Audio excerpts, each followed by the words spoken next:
Welcome back, guys. Stonehouse Acres. Quick little video. Going to show you how to replace a cabin air filter in a 2020 Jeep Grand Cherokee. Let's get to it. All right, guys. First things first. Cabin filter, air filter, is behind the glove box. To get the glove box off, we got to get rid of this. This kind of holds it up. So you pull this out. Pop that. Don't worry about that string. We'll get it later. There are two pinch points.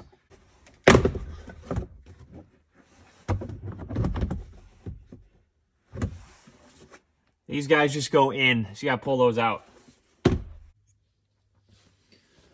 Next, to get to the air filter, just to make it as easy as possible, we gotta remove this one. Similar situation as the glove box. It's got two pinch points, so we just kind of gotta loosen up.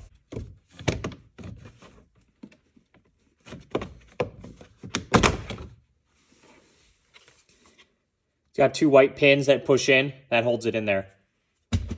All right, we have successfully gotten to the air filter, which you can see here. Pop off the cap. It's held in there. Again, kind of another pin. This goes on the right side. Just keep that in mind. Finally, we can access our air filter. You can see there is an arrow going down. Make sure when we put the new one in, that arrow is still down. It goes in the exact same way. This car has roughly 55,000 miles on it. First time changing it. Let's see what we got. Oh, man.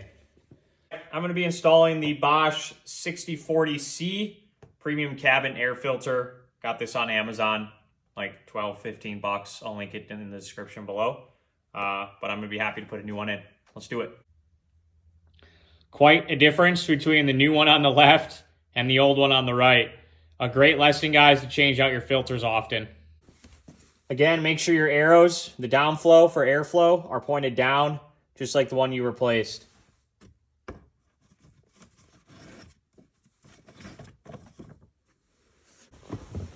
All right, guys, now that we have the air filter successfully in, we're going to repeat the steps just in reverse when we took the thing off. Put the cap on.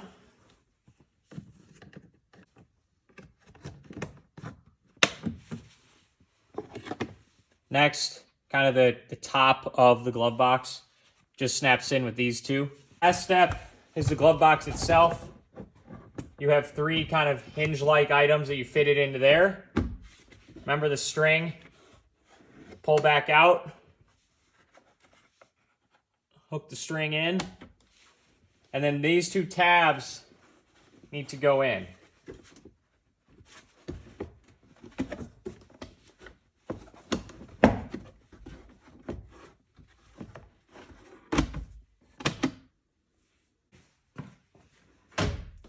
Thanks for following along in another video, guys.